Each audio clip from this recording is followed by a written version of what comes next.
curiosity is love. So we're either in fear-based behaviors and actions, which is your ego mind, or we're in love, which is your consciousness. That's your heart, that's your soul. And so the world that we live in is highly guided by fear.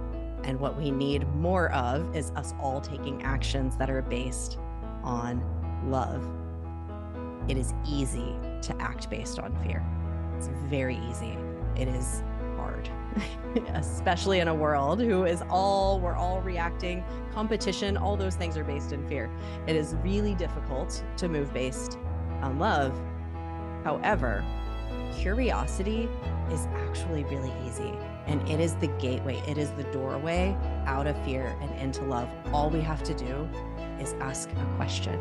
That's all we have to do. And in the creative realm, creatives are so capable and so freaking good at curious questioning. What could I do differently? And that's all we need to do in our lives is, what could I do differently? What is here? We look at it with an objective view and say, what could I do differently? Legitimately, all that we need to do.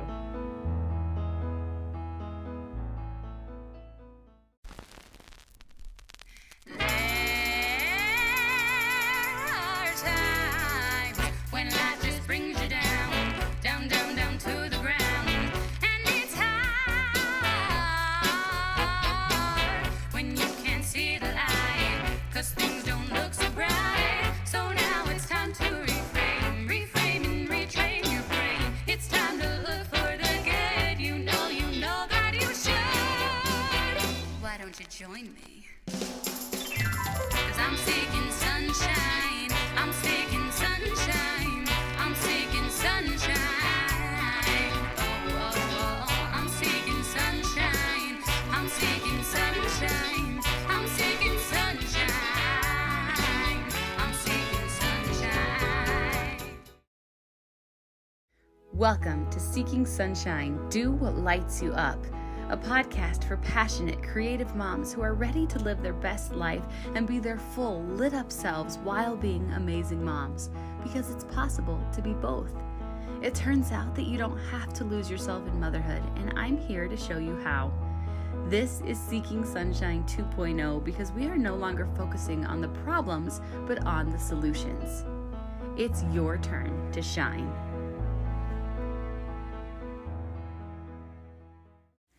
Hello. Welcome back to the Seeking Sunshine podcast. I hope that you are doing amazing. I have to tell you though, today we got snow.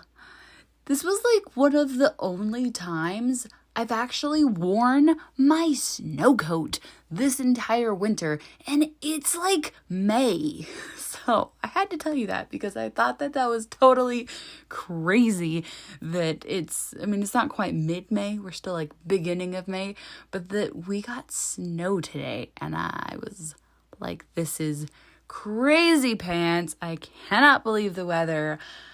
It was warming up for a hot second there, but I think it's a good thing we haven't quite started our garden yet because it would have all died today if we had gotten our act together and been on top of that. So I hope that you have a little bit warmer weather than we do here. Anyways, today's guest is going to warm your heart, if your body's freezing cold like mine has been all day long. Jen Liss is going to warm you right up with her amazingness and her breathwork and authenticity. She's one of my most favorite people on the planet. I was so excited to have her as a guest, and I was looking forward to this conversation absolutely forever. So I'm really excited to read her bio and dive in and let you hear our juicy conversation because it is so good. So in this episode, we talk about finding what really makes us and others happy, how curiosity invites self-compassion, and the importance of breathing to regulate our nervous systems because Jen Liss is a breathworker and changes lives. That's all. So Jen Liss is a coach and breathworker who empowers others to actualize their most brilliant life. Known for her contagious enthusiasm and engaging storytelling, she approaches self-development with compassion, humor, and, of course, fun. Like, that's like her middle name. Jen Fun Liss. Okay, that doesn't quite flow, but it could. Anyways, Jen's podcast, Untethered with Jen Liss, ranks in the top 2.5% of global podcasts, encouraging thousands of listeners to create a career and a life that's true to themselves. Her company, Brilliant Breathwork, helps people untether from external expectations so they can shine into a more joyful, authentic, and abundant life. I'm so excited for you to hear this conversation. It's amazing, just like Jen is. Welcome, Jen.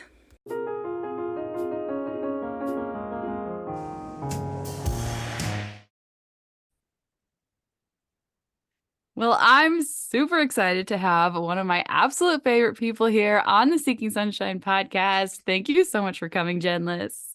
Oh, what an introduction. So lovely to be here with you. Jen is amazing. She is such a unicorn sparkly princess, and she lights up every room that she comes into.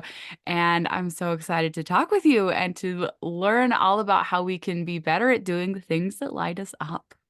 Yeah, I'm all about it. I love the concept of your podcast, and yeah, let's talk about this. It matters so much. Yeah. So start with how did you switch from doing the supposed to's to starting to dive into joy?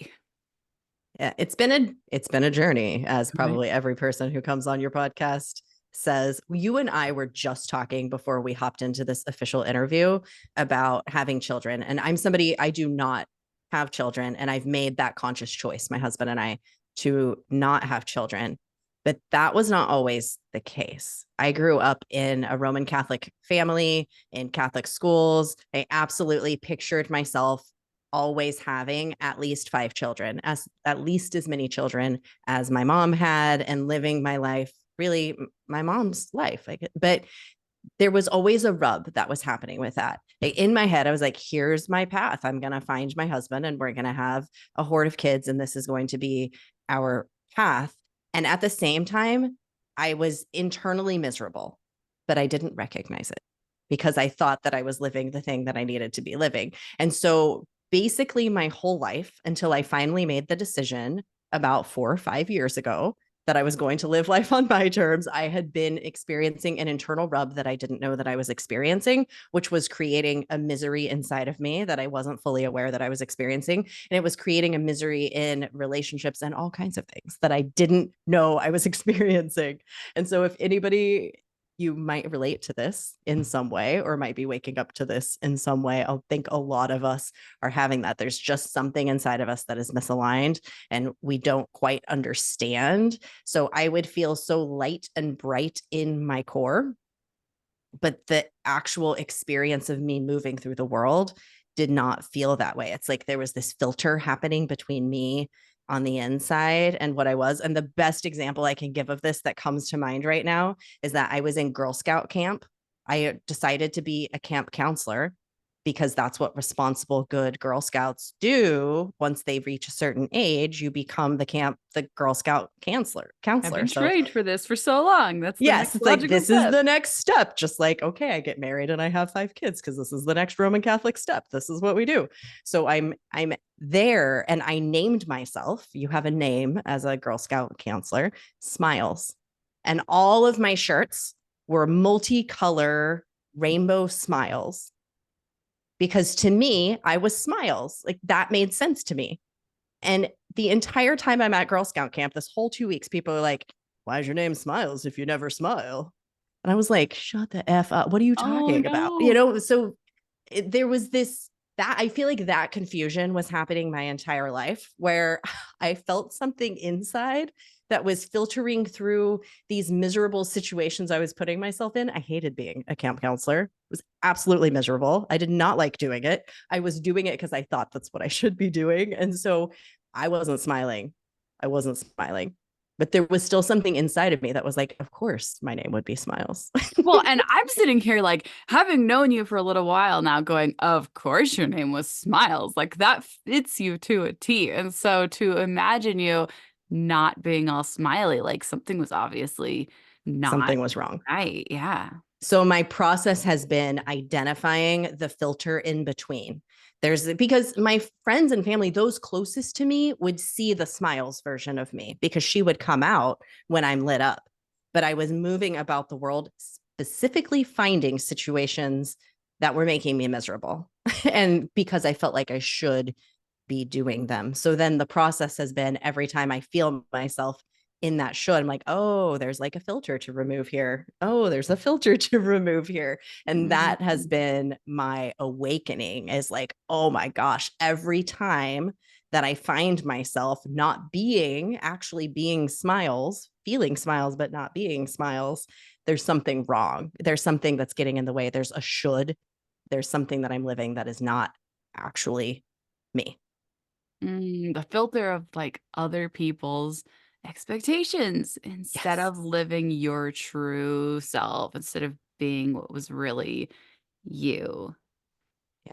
And I call those Um, tethers. That's why my podcast is called Untethered. It's like there's these it's just stuff in the middle. It's like in the middle of what you are and what you're really meant to be. There's just this stuff in the middle. It's like we gotta like get in there with a machete and like yeah, cut it. It feels so much like caring what other people think.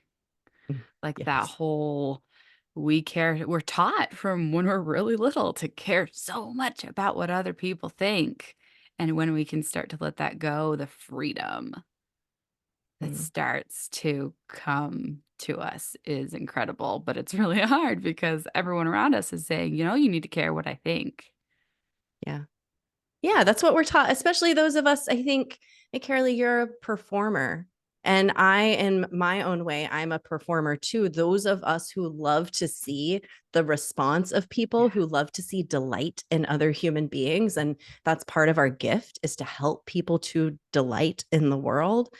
When we're young, we start to really wrap our self worth in people enjoying the thing that we're putting out there. And so that can start to get us misguided on that path and really caring about what other people think. And we get so wrapped up in, for me to be happy, I need you to be happy. And we get all up in codependency. It's like we start to go Mhm. down this path. And I see it a lot in really creative humans because that's part of what we are meant to do is create and bring things into the world that make people happy. It just gets kind of convoluted somewhere in the middle, Yeah, and there's it's a this matter of feedback untethering loop. that.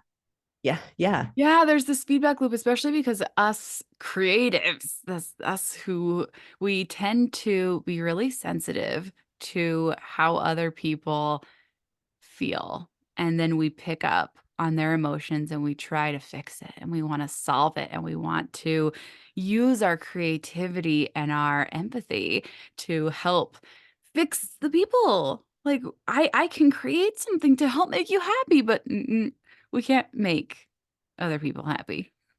Is kind of the first like fatal flaw here. It's like everyone has to choose their own journey and their own path. Like they have to choose their own happiness.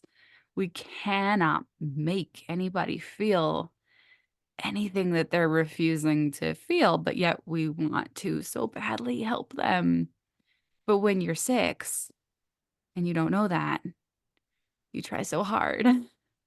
And what we don't recognize is that when you're 6 and you're those moments where you truly made other people feel that delight inside of themselves was you being so fully yourself and stepping in and really shining the smiles version of yourself, whatever that version is that really truly exists. That's how you actually do make other people happy is by you being so fully yourself and in your full state of happy. And that was such a freaking wake up call for me, Karaleigh, when I realized that it was like, oh, we Mm, missed that. We missed that note somewhere along the way. yes. One of my favorite ways that I ever heard that explained was that we we are lighthouses. We are we are meant to shine our light, not run around looking, a lighthouse has to stand in one spot. and shine. It can't run up and down the coast trying to make other people see its light. Otherwise, it's useless and all the ships will crash into the shore. It has to stay in one spot.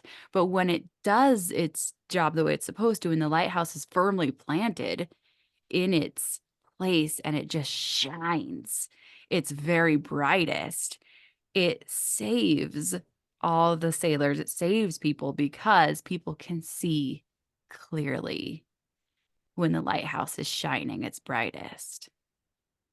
I love that example because what comes to mind for me is what if the lighthouse was running around with its light and shining it in people's eyes and saying, do you like this? Do you Yep. like this? How do you like that? Mm. Is that bright enough for you? Is that helping you see the way? That's what we're doing Oh, most I've of the done that time. so many times. Oh, that has been me for so much of my life. It's like, no, I need to help you.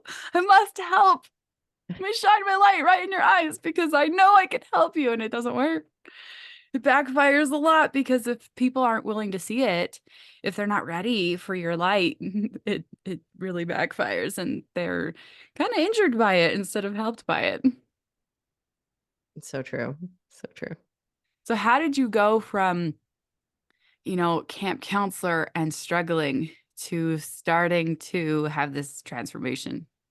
Yeah, this transformation, it really started for me. I had a huge pivotal moment in my life. So I was a hairstylist pretty much straight out of high school. Well, and It your hair really is amazing, by the way. Like every time I see you, I'm like, the purple hair. I have my red curls, but I always kind of have this deep-seated longing for the mermaid hair. And so your hair is so stinking gorgeous. Especially as a former hairstylist, I look at your hair and I'm like, yes, rock those curls. It's so beautiful. It used to kill me when people would want me to straighten those out. That was the thing for so long. I straightened my hair for like 20 years. So I've Yeah. only just come back to like, oh yeah, I should appreciate what I have. But like the purple and the ooh, love it so much. Yeah. I was accidentally following my light for a good chunk of my life without knowing I was doing it. And most of us are. You're following your intuition in many situations. Generally, when you say, I have no idea why I feel so strongly about this, but I'm doing it anyway, that those are those moments where you're following your intuition. And I had two huge ones and they're career related. And my life path is all about my career. And so first of all, go get your numerology and astrology and all those things done so that you can feel fine about all of the things that you feel like are weird about you, because it will solve so much and really help you feel secure in all of those weird decisions that you've made. But your career is your passion. Like It's all I love saying that, like, we think that like we're all these separate pieces, but we're actually like they're all just spokes on the wheel of you. And like the hub is you and they're all just spokes of you. And so like your career, it's you. It's part of you. It's your passion. It's you. So keep going. Yeah, I love that. Yeah. So when I very first got out of high school, I had a full scholarship. I was a super academic. I wanted to do all the right things. So I had straight A's. I got 1B, in high school, and I was crying about it. And I still like, why'd you give me that Mine was in B? calculus. I relate to this a lot. Physics. Yeah. So those of us who are achievers can relate to a lot of these similar things. So I'm on this path. I let my scholarships run out. And then I said, I just want to go to hair school. Like, I just want to go to hair school. And my parents said, okay, but you're going to have to pay for that completely on your own. We are not supporting you in, leaving college in the middle of college and going to hair school. So I went to my grandmother, and my grandmother was like, I'll give you a loan, but you got to pay it back. So I did pay it back in full. But I went to hair school. I built a hair business and had gotten to 6 figures as a hairstylist, pretty darn good in the Midwest. I worked my tail off. I had the best clients. I loved my job until one day I didn't. I had a client who came in and I had this thought, I don't even care what she wants. I don't give a rat's patoo what she wants with her hair today. And I instantly knew, and I was like, there is something wrong. I'm not happy in this job anymore. Something is amiss. And that sent me down a rabbit hole. I ended up completely leaving that career, went back to school, got my degree, and started with an internship in a corporate job from scratch. Made no sense, 0 sense.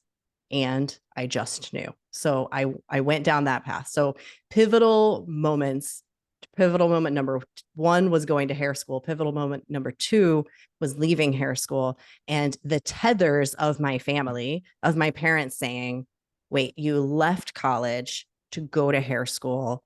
Okay, now you're leaving hair to go back to college. What kind of flighty MFer are you? And so nobody was telling me that, but in my head, my parents were saying that, like so many of the stories that we tell are not anybody's stories but our own. We And make so so, many assumptions. but those Oh, stories can stop yeah. us. Those Mhm. easily, those stories could have stopped me. Easily, the Oh stories I yeah. wrote And in my head about my clients one of hating my me. yeah, one of my favorite like stopping points in like life, it's like, wait a minute, what story am I telling myself? What meaning am I making out of this that I don't need to be making because there's no proof of it? I'm telling myself that somebody is saying this thing about me, but I'm making that up in my head. Yeah. Yes. Yes, we are. I didn't know all of this. This is what's so wild. When we turn around and we look at our lives, and I would encourage all your listeners to do this, look at those moments that you're like, I can't believe I did all of that without the conscious awareness. Yeah. Because those are those moments that you really listened to yourself. And when you start to see those examples for yourself of where you did listen to yourself, you're like, holy baloney, I can do that again. And I can do that again. And I can do that again, because you build so much belief in yourself and how strongly you have already been following your intuition, because we all have those moments. They might not be career moments, but there is a moment somewhere where you made a decision for you, and you can use that to build your belief to make your next decision. But If again, you made it this yeah, far, then you're doing better than you think you are. exactly. I love that. Yes. Yes. We all are doing so much better than all the voices in your head are telling you that you are Yes. doing. You're doing so damn amazing. And every single decision that you've made, whether you feel like it was the right decision or the wrong decision, looking back, was all in support of the person who you are today. Such a huge proponent of that. Like, we're always getting gifts no matter what Yeah, choice we're making. Yeah. absolutely. So I get into this corporate career and I build the corporate career, and I finally get my dream job in the corporate career, getting paid so good, more than I was making as a hairstylist. And I'm like, I made it. I'm making more than I did as a hairstylist. This was like so my goal. Got a cool title. I'm an experienced strategist. How cool does that sound? And like working with cool, super smart people and stretching myself. And I hated it. I hated it so much. And I just knew that it was time to leave. So I've had this same thing come up over and over in my own life. And so I know that it is my path to help people do something very similar when they've got those moments where they just need that nudge to listen to their intuition and to go for it. That's so part of my path. But it wasn't until between the like right before the end of that experience strategist that I was like, oh, I have an intuition. Oh, and that began with me really being a bit miserable in a previous corporate job that ended up leading me to this bigger one that I thought was my ultimate. So there was like this little space in between where I started dipping into coaching, because I was like, why do I feel the same way that I felt when I was in that hair career toward the end? Like, why do I feel like uncomfortable and like this Mm, isn't it for me anymore? I started to feel that way. And so that's a I great ended up, moment. That's a great yes, moment of like recognition of like just the pause where it's like we spend so much of our lives running and running and running and just racing through our days and not taking a moment to to feel our energy and to see where we're at and to notice like our own emotions. And so for you to, even before you were even, in this whole world of trying to meditate and slow down and recognize things, to take that awareness and be like, oh, this feels the same. It doesn't feel good. Something's going on here. I don't like it. Like, that's amazing for you to have had that level of awareness? I think we start with, most of the time, we don't start thinking, I want more joy in my life. Yeah. A lot of times we start thinking, why do I feel so Yeah. why do I I feel want so less pain. yeah. Like, this kind of sucks. I want this to suck less. Is like, maybe it's not supposed to be like this. Maybe it's not supposed to be so crappy. Like, Yeah. I thought Yeah. life was supposed to be a little bit juicier, a Yes. little bit more joyous, a little bit more fun. Because right now, this is gross. My very first business idea, Karaleigh, when I was in corporate and I was realizing, I think maybe I want to dip back into entrepreneurship. I think I want to, do something else. My very first business idea was something called the guilty party, because I realized how much guilt I was feeling all the time. And I was like, what is happening? Why do I feel so much guilt? This is like, what's wrong with me that I am making my decisions based on guilt? And so I was going down this rabbit hole. And eventually I realized, people, we don't really want to talk about our guilt. So that was like a terrible business idea. At the same time, it was so rooted in, like, that's what I was feeling. And that's where I started. Like, that's where I started, from that place of, what is happening here? And if I hadn't started this little business idea about a group of people called the guilty party who get around in a circle and talk about our guilt, I never would have gotten to where I'm at today. So it's always just keep following the steps of where you're at and have the courage to do it. Because if I hadn't started, I started a Facebook group, never even invited a single soul in there other than myself and my husband, before I realized, this is not feeling good. I'm going to do something different. But I started it. I made the action of creating the Facebook group in order to help me realize, Well, this and is not it. how often is it that we can't know what the actual right step is, or the next right step, until we start with our messy action? Like, we've Yeah. got to start moving so that we can gain clarity into the actual right thing, or at least the next right thing that'll help us gain clarity for the next right thing, and then the next one and So the true. next one that will eventually start leading us in the way we do want to go and towards success. Yeah. And to circle back to the smiles conversation, guilt, huge tether, huge filter that I was looking at my life through and making decisions based on, that was clouding my shiniest, brightest, most magical light from shining out into the world, was that guilt. And so I've done a lot of internal, somatic mindset, breath work, all the things on my own guilt. I've done hypnotherapy. I've done all the things to work with that, to find out, why is this clouding the way that I'm showing up in the world. So that's where it started for me. And then there's been other things, I've uncovered layer after layer of all of these things that are happening in me that are keeping me from stepping into the world in my brightest way. And it's just, I believe it's just removing each of those as they come up, that is going to help us to really step out and shine. I love it. All right, so how do we shine our brightest? How do we get there? How did you get there? How do we get to the pinnacle? Loving curiosity. I am convinced that loving curiosity is love.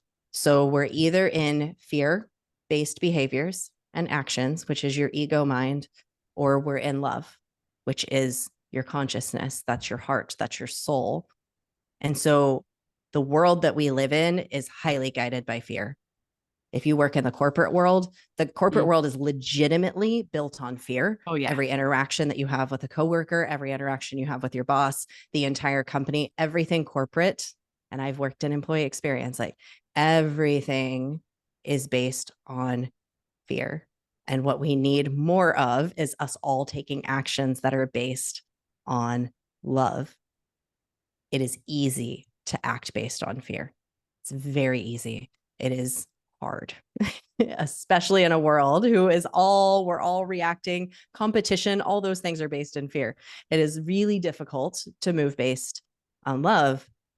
However, curiosity is actually really easy. And it is the gateway. It is the doorway out of fear and into love. All we have to do is ask a question. That's all we have to do. And in the creative realm, you're in the creative realm. Many of the people listening to this podcast are creatives, are so capable and so freaking good at curious questioning. It's what we do. If you work in graphic design, you look at something, you put something together and you say, what could I do differently? And that's what all we need to do in our lives is, what could I do differently? What is here? We look at it with an objective view and say, what could I do differently? Legitimately, all that we need to do. However, I'm going to caveat this.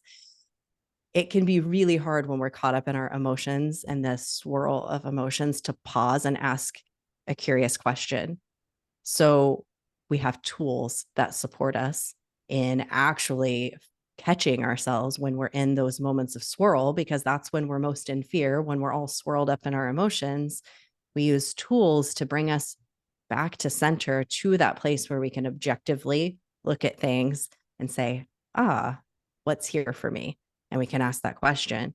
So what the tool that has worked the most, hands down, 100%, for me, breath work. Breath work is, your breath is the pathway to consciousness. It is the pathway to neutral. It is the way in, it is the way through, because it is a direct line to your nervous system.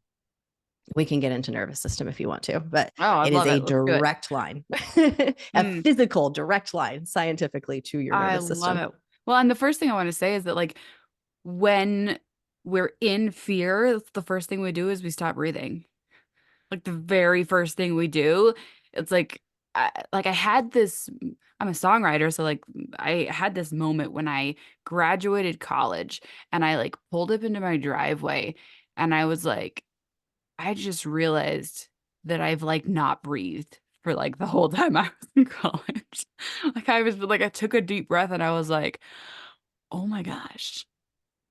Like I just like haven't been breathing for like all the, because I was in college for like 12 years with 3 special needs kids. Like I just was like not breathing. Like I was like, oh, like I had this huge just like realization of like, I didn't realize how much stress I was under and how much that was affecting me. So like that's my like breath work. Like that it's everything. So keep It's going. everything. My own dad, I started breathing with my dad when I started doing breath work, which is a whole beautiful story. Yeah. My Midwestern dad reaching out to me and asking for me to breathe with him after I could count on one hand the number of phone conversations I'd had with my dad. And 4 out of 5 of those were, here, I'll give the phone to your mother. My dad and I did not talk on the phone. Breathwork has been, I talk to him every single Monday now on the phone doing breathwork with him. It's been the most healing, most magical, most beautiful gift for my dad. But my dad, the first time we breathed together, he's like, what do you mean breathe into my belly? And he had to like take his belt off so that he could breathe, because he'd never brought breath into his belly. So we have a whole generation of people who raised us, or raised the people who raised us, who never learned how to breathe into their bellies, who never learned what it means to pause and take a breath, who didn't learn what it means to care for themselves because they were, built to be productive and to get in the factory and make the thing and push the button and do your job and go to work and produce. And they That's how didn't you are a get good that human. reflection. Yeah, that made you good. That's how Yeah. you earn your value and your Yeah. worth as a human, is to do those things. And it's heartbreaking, and we're unlearning that. Like actually your value is just inherent. Actually breathing makes you valuable. Just Yeah. being.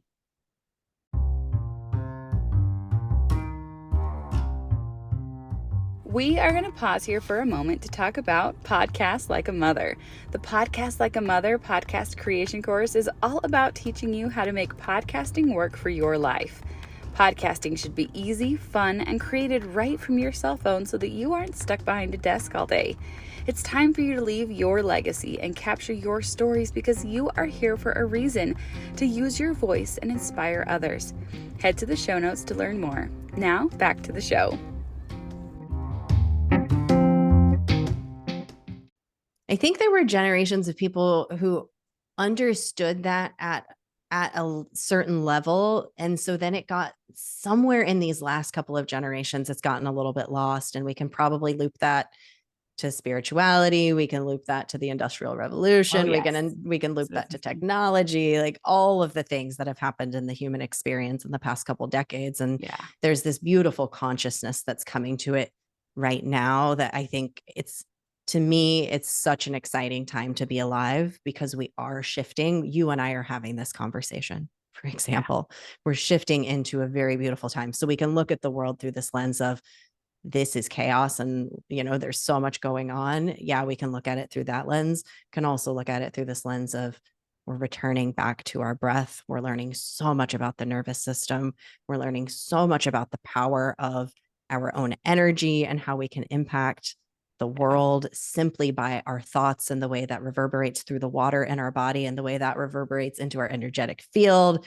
It's, if anybody's interested, go down some wild rabbit holes of all of that. But it begins with our breath and shifting our consciousness back into the now and asking that loving question, because you can be in that negative vibration of vibrating through all of these tethers and filters, or you can be in a really clean vibration of having removed those tethers, removed those filters, and be cleanly shining your light and reverberating joy and magic out into the world. And I think most of us could say pretty clearly that we would rather be the latter, but we just don't know how.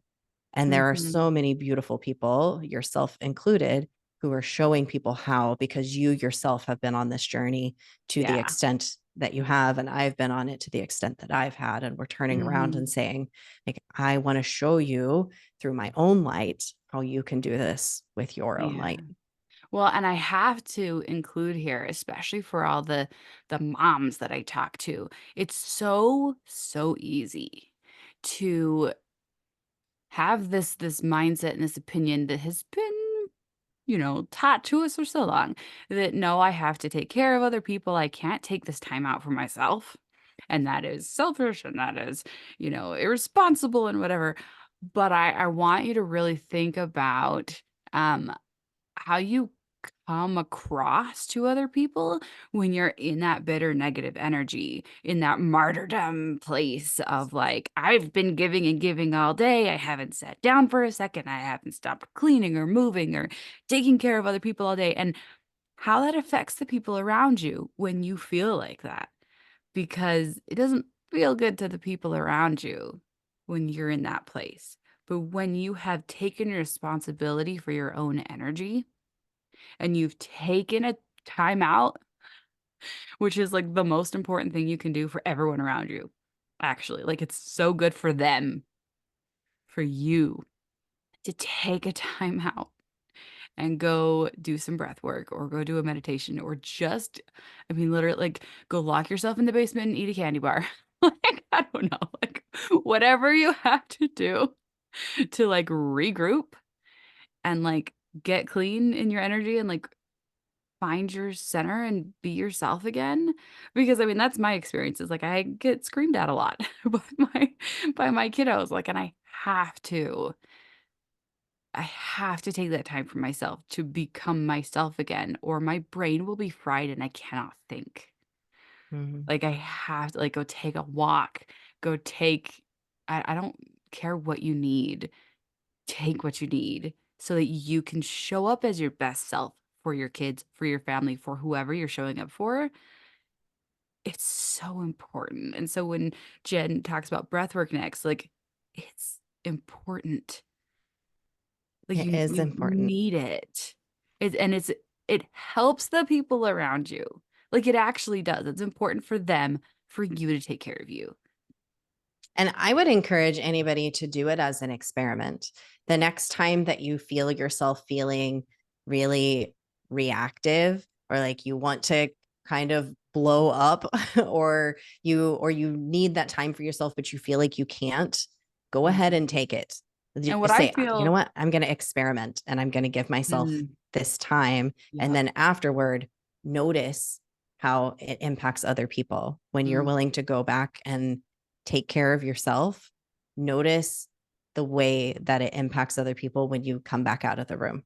When you go Yes. back and you breathe or whatever it is that you do, and then you come back out, notice the reaction, because we activate other people based on our own energy. So if you're coming from a place of feeling guilty and criticizing yourself, and I'm a bad mom, and I feel like I have to do everything for everybody, and which I'm sure is so easy. Like I said, I'm not a mom, but I also understand martyrdom to the nth degree, because that is definitely the place I used to operate the most from. And, I still fall into it, of course. But when you set that down and you decide to come home to yourself and offer yourself a gift of what you need, the way that you then turn around and show up activates that in the other person. You activate their sage, their inner sage, instead of activating their inner critical judge, their inner martyr, their inner all of these other things. So the space that we move from, if you move from your loving sage mode, you think of that inner like guru that's inside of you that's saying, hey, maybe take a breath. That's going to activate, hey, maybe take a breath, and that other person too. And so we're less combative, so we can move from either place. It just takes that decision point. And that's the hard thing, because it's so easy to stay in the reactive mode instead of taking that moment for ourselves. So much. And especially like kids will copy you. They won't do what you say, but They they will do will what you do. mimic your actions. They will do what you do. Like they will, if you start deep breathing because you're frustrated, they will copy you. Like they will see you caring for yourself, and that's what teaches them how to do these things, how to regulate their own emotions. So, I saw this happen with my niece. My sister came to town with my two nieces, and we were going to see a waterfall here in Oregon. And my one niece did not want to leave the waterfall, and she was crying so hard. Like she didn't want to leave, and she wanted to stay, and she was just crying. And I saw my sister out of the corner of my eye. She herself took a breath, and she kind of calmed herself. She was getting so irritated. She kind of calmed herself down. And then she said, Evie, why don't we take a breath together? And Evie protested at first. And then she said, remember when we take a breath together? And they both took 3 breaths together. And the transformation that happened in my niece, I was just like, I haven't even taught breath work to my sister. She just like turned and did that with her daughter. And I was like, that is it. It's like my sister gave herself that moment. And then she was able to offer that moment and hold it for my niece, who at first protested. She was able to hold it for her because she had gifted it to herself first. And I was like, dang, that's it in action right there. And it was just so powerful to witness that. that's literally it. That's literally the power of taking care of yourself first. Like we are so quick to call it selfishness, and it is the best thing you can do for your kids. Mm. Mm. And how, like, I think that just would feel so rewarding. I don't know. Again, I don't have kids, but it would feel so rewarding to be like, oh, there it is. I have it with my dog. My dogs, we're watching two dogs this week, and I've got a puppy, and he's a rescue puppy. We've had him for about 3 months. And sometimes we feel like we've come so far. And then other days it's like, oh my What is gosh. And with happening? these other 2 dogs, he's so reactive, and I feel like I'm starting from scratch. And, my husband, we keep catching ourselves just like, Alfred, it's Oh, like, yeah. when we calm down and when we come to the situation with a calm demeanor, it actually impacts our dog, Yeah. because everything is energy. He can feel when we get stressed, and then he gets more activated. And so if Mhm. I calm down my energy, he calms down his energy. You can Mhm. visibly see it. Yep. We have 2. Yeah. I've got mine behind me, and they're a handful. And your energy affects everyone around you, everything around you. It's incredible how much like your own control over your own emotions and your own self, like it's so important. Like it's amazing. So, It is. And that doesn't mean that we're always going to be perfect, because no. the Mm-mm. nervous system do what the nervous system do. It's going to get activated, but we can Yeah, we but have being tools that can aware, support us. Yeah, but like, you're gonna have a reaction and then you're gonna have awareness of, oh, I had a reaction. Why did I have a reaction? And then you get to start analyzing it and you get to start figuring yourself out. And the better you learn who you are and why you react the way you react, it's all just clues to help you be a better human. Hmm. Compassionate awareness, I believe. I Yeah. believe strongly in radical self-compassion. I saw a quote the other day from a beautiful human. His name's Corey Muscara. I think I'm saying his, or Muscara. That he said, you cannot hate yourself into growth. Yes. Cannot hate yourself into growth. You can only love Yes. yourself into life. And Yes. so, hating the things that we're doing, it's okay when we catch ourselves doing that. And it's ultimately not going to lead us to the best growth. It's loving those parts of ourselves, that reactive part of ourselves that blew up when something negative happened, that part of me that like pushed my dog away when he bounced at me, until instead of lovingly asking him to sit. And the same could go for a child situation. I'm sure when your kid, like when you like blow up, instead of saying, pausing, like we can love that side of ourselves it's just reactive. It's Mm, scared, or it's in a hurry, or it cares a lot, and it's always just trying to protect us. And so when we can love those parts of ourselves, they're able to let go a lot mm, faster than if we try to hate them and push them away. It just comes back even stronger. yes. Ooh, I love this so much. So, is there anything you want to tell us about breathwork or teach us about breathwork, especially as, and then you can invite us into your breathwork world and tell us where we can find more breathwork from you. Yeah. So let me tell you that I would not have fully understood what compassionate self awareness and loving yourself into life meant before breath work, because what it allowed me to do was to safely come back into my body and experience and witness my emotions as they're rolling through our bodies. Your emotions go scientifically, an emotion rolls through your body for about 90 seconds before it moves through. If you're hanging on to that emotion, it's going to last a little bit longer. And if you're pushing it away, it might last even a little bit longer than that. So when we can let our emotions simply roll through and witness them, it's like a freaking miracle. And breath work helps you to do that by supporting your nervous system in coming down out of a highly activated state. You've got, your nervous system has two main sides. You've got your sympathetic and your parasympathetic. And most of us, when we're highly activated, when we're reactive, we're in the sympathetic. And Which it's is good to, fight or flight, right? it's fight and flight. Yeah. Fight, Yeah. flight, freeze, fawn. So if you're doing any of those F's, any of the four F's, you're in the sympathetic. If you're in your rest and digest, which is also where you're most creative, which is also where you're most receptive, which is also where you can invite loving curiosity, is in the parasympathetic, which that is again that rest and digest mode. We're moving back and forth between these ideally very fluidly in our bodies. You're going into the sympathetic, so that can engage you into action. If you have a business, that's what's going to help you start the Facebook group. That's what it's going to help you send out the email. And then in the rest and digest, you're hopping over into creativity, and you're open to new ideas, and you're listening to the people who are in your community. That's over when your parasympathetics engage. So we need both. Most of us are spending time stuck in the sympathetic. And when we're over there, we have inflammation. We've got so much cortisol running through our body, and we can't think clearly. We can't be creative. So what breath work does is it pattern interrupts either one. You can actually get stuck you can get stuck in freeze. And we can actually spend too much time sometimes in the parasympathetic. Like that would just be like, if you're just a Zen Buddhist monk who doesn't want to get anything done, like that's really not going to work for modern day life. For most of us, we need to make money. We live in a capitalist society. So you need to get in your sympathetic sometimes. So we go back and forth between the two. Breath work allows us to move between the two, because you bring consciousness to the nervous system. You bring consciousness to where am I right now? And you can move with your breath. You can use certain breath patterns that activate your parasympathetic and certain breath patterns that activate your sympathetic.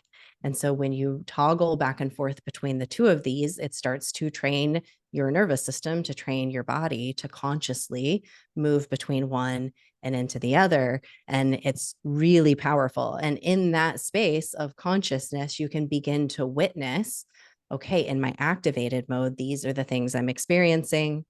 In my rest and digest, this is what I'm experiencing. And so then when you're in a moment of activation, you're like, oh, okay, I've experienced before using my breath to bring myself over to this really yummy space. And so it starts to feel good, letting yourself do it. Most of us are addicted to being in the sympathetic. It strangely feels really good to be really stressed to a lot of us. Cortisol's really, really addicting. I Yes, think it's I've heard addictive. cortisol is like more addicting than anything else. Yeah, but we can also begin to love what it feels like to be over in the other mode, but it's going to Yes. take some training for most of us because we don't spend any time over there. Or when you go over into your parasympathetic, when you get nice and relaxed and life starts to feel really pleasurable, you feel guilty or Mm, you feel that something starts to feel wrong because you're so addicted to the other side. So a lot of what we do with breath work is training ourselves to feel pleasure again, and that it's okay to be wow. in that state of flow. So that's a lot of the work that I do is helping people tap into their heart, tap back into their body, learn to witness those emotions that are rolling through. But the most powerful thing, honestly, is starting to let ourselves feel pleasure in our bodies again, to start to feel joy in our bodies again, and what it feels like when we tap in to that.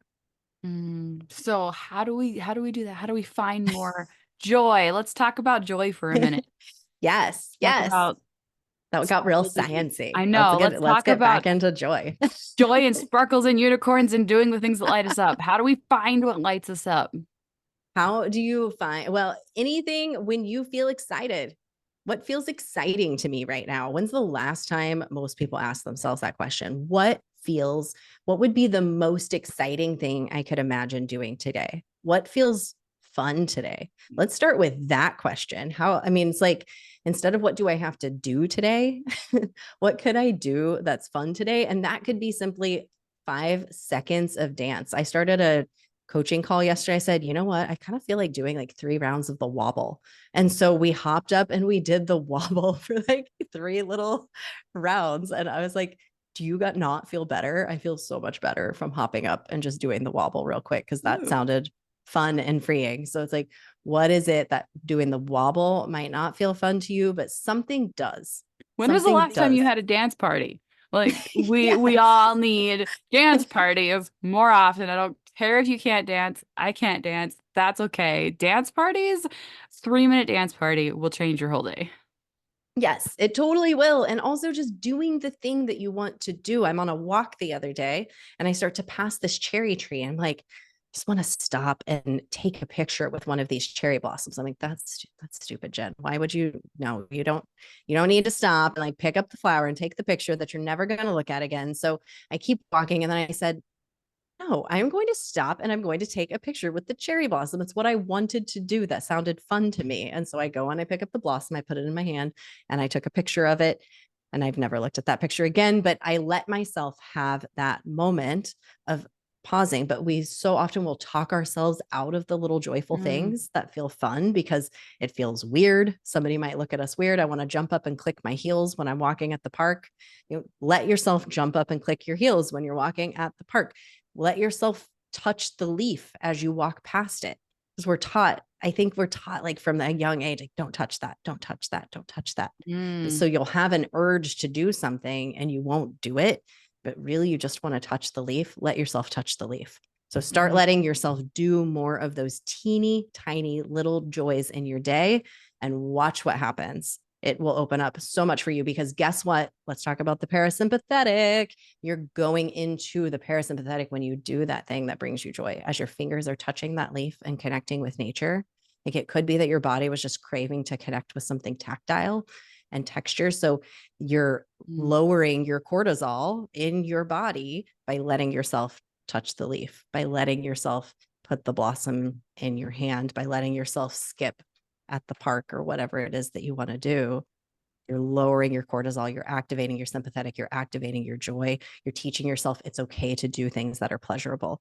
To me, your breath Yes. is likely shifting in that moment as well because as you move, you can consciously shift your breath and you will move into a different breath pattern when you let yourself do things that are not stressful or that bring you joy.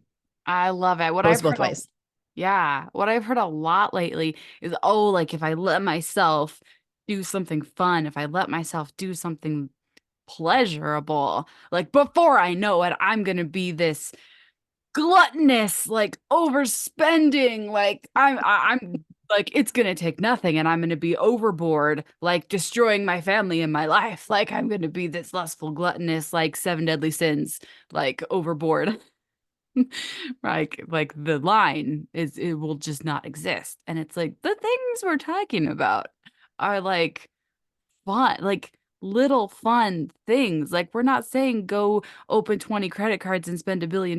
Like we're saying go Because enjoy. that's actually going to only make you feel Yeah, that guilty and doesn't sound like crappy fun. for doing something good, which is reinforcing what you already believe, that which is that when I do joyful things, I'm bad. Like Yeah, that's only reinforcing. So do the little tiny joys that like are, go paint a picture. yes, Go like enjoy the sky. Like those we often get muddled up with like those things and think that those are the things that sound pleasure. Those things aren't actually fun. Those things are actually not. They don't really bring us true joy. Do you have any comments on that? it's the simple things. It's the Yeah. little tiny things that bring you true joy. Because again, like you said, that actually is not going to bring you joy. We think that it's something so big and so huge. And then you see people who win the lottery and there's absolutely miserable. They're actually more miserable than they were before. You see thousands of examples of people who have tons of money who are freaking miserable, who have so much power who are freaking miserable. Me, who got my like ideal corporate job and I hated it. We're chasing the wrong things when we don't need to be chasing at all. We just need to say yes to those teeny tiny moments Yes. of delight. And the more of those you start to do, the safer your nervous system feels doing it. Right now, your nervous system doesn't feel safe to touch the leaf. It doesn't feel safe to give yourself a 3-second dance party. It doesn't feel safe to react in the way that brings you pleasure. So you start with these itty bitty little things, and the transformation that will happen from the inside out, all those big things that we really desire are so possible. It is so possible that someday you might be able to go on a $20,000 shopping spree and totally feel safe in your nervous system for that to be so pleasurable. And you've got the funds and all of the things that are going to support that. That could happen for you. It's got to start really small in these little tiny moments. And those are the moments that ultimately really matter anyway. Yeah. But I'm also not denying that that could be a possibility for you along the way. Like that luxury might be something that is there for you, but we're not ready for it in our own nervous system. So And as fun start as small. that might be, it's still really the enjoying the leaves and enjoying the dance party. Like those are still the like things that light up your day. Like That's those are life. still the, yeah, that's still life. That's still the moment to moment things that you could choose now. Like those are always going to exist no matter, even if you're on a yacht, you should still be enjoying the gorgeous sky, right? Yes. Those are still the things that really make life so much fun. Go have a dance party on your yacht, but enjoy the dance. And the people who are on a yacht and really enjoying the dance party and really enjoying that, they are in the moment. Look at people. Look at the people who Yeah.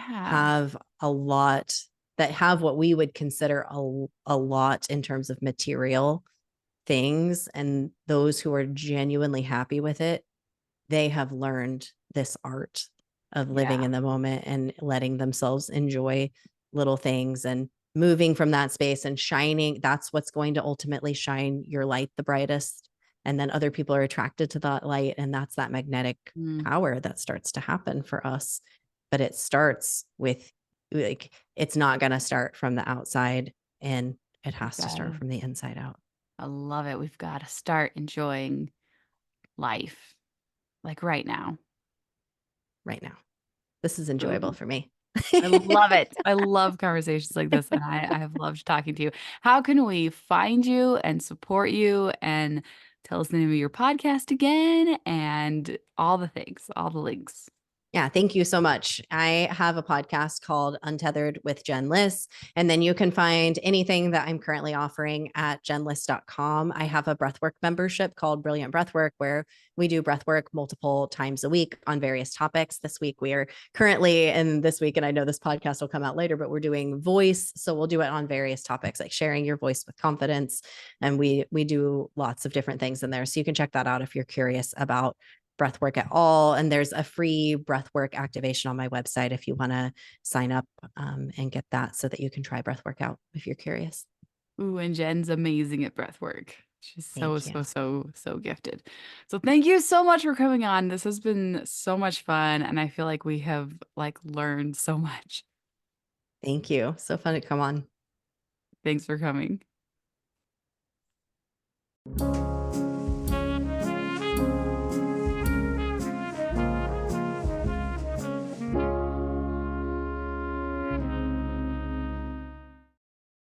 Oh my gosh, it was such an honor to have Jen on my show. She's so incredible. Here are my very favorite takeaways.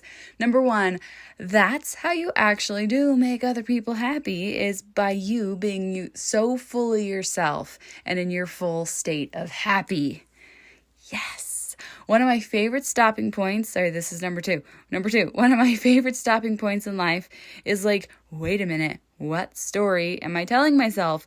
What meaning am I making out of this that I don't need to be making? Number 3, if you made it this far, then you're doing better than you think you are. You're doing so damn amazing, and every single decision that you've made, whether you feel like it was the wrong decision or the right decision looking back, was all in support of the person who you are today. Number 4, we can't know what the right next step is until we start with our messy action. We've got to start moving so that we can gain clarity. Number 5, curiosity is love. We're either in fear-based behaviors and actions, which is your ego mind, or we're in love, which is your consciousness. That's your heart. That's your soul. The world we live in is highly guided by fear. What we need more of is us all taking actions that are based on love. It's easy to act based on fear. Curiosity is the gateway out of fear and into love. All we have to do is ask a question. Number 6, we activate other people based on our own energy. When you decide to come home to yourself and offer yourself a gift of what you need, you activate that in the other person. You activate their inner sage instead of their critical judge. The space that you move from matters. And number 7, let yourself touch the leaf. Start letting yourself do more of those teeny tiny little joys in your day and watch what happens. Oh yes. Oh yes, so much goodness, so much amazing. And in my brain, I kept going touch the butt, Finding Nemo, let yourself touch the butt. Because if you're totally thinking I'm talking about a butt, I'm talking about Finding Nemo, where he calls a boat a butt, and then it changes his whole life, and then he and his dad get closer, and he goes from stuck. Okay, it's a whole thing. If you don't get it, I'm sorry, but if you do, life-changing. Anyways, connect with Jen at jenliss.com and at Untethered Jen on Instagram and Facebook and all the places. And she's giving us a secret amazing code of sunshine to get 50% off of your first month with her in her program or in her membership of Brilliant Breathwork. And I'm telling you, doing breathwork with Jen Liss is incredible and will totally shift your whole day and your whole mood and your whole life. So it's 100% worth it. So I want to make sure that I talk for one tiny second about the last couple of things that are in the show notes. If you loved all those quotes, you need to go get on the list for the snippet of sunshine and subscribe. The link is in the show notes because I make these really gorgeous graphics, and most of the time I'm busy and crazy and I don't post them all on social media, but I do schedule them and send them out every day to the email list that is the Snippet of Sunshine list. So if you want to see them, they're really pretty and they'll really brighten your day, you can get on that list and I will email those to you. If you want to learn about how to create your own podcast and change your whole life with podcasting, like Jen and I both have done. The link for my podcast course is also in the show notes, along with my Podcast Like a Mother podcast and my website, which is awesome. And that is all that I have for you today. I hope that you will breathe some more, be more of your creative, authentic self, and I hope that you'll have such an amazing day. I'll leave you with a song. There are times when life just brings you down, down, down, down to the ground. And it's hard when you can't see the light, 'cause things don't look so bright. So now it's time to reframe and retrain your brain. It's time to look for the good. You know that you should. Why don't you join me? 'Cause I'm seeking sunshine. I'm seeking sunshine. I'm seeking sunshine. Oh, oh, oh. I'm seeking sunshine. I'm seeking sunshine. I'm seeking sunshine. I'm seeking sunshine. Don't you know I'm not gonna let the bad come on and make it sad, no matter what comes my way. No, I don't care what they do. I will find joy and truth. Ooh, it's time to reframe and retrain your brain. You know that there's good. That's why you've endured. Yeah, you have, babe. 'Cause I'm seeking sunshine. I'm seeking sunshine. I'm seeking sunshine. Oh, oh, oh. I'm seeking sunshine. I'm seeking sunshine. I'm seeking sunshine. I'm seeking sunshine.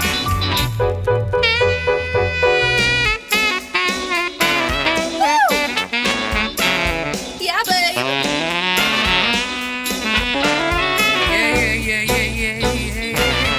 Sunshine. I'm seeking sunshine.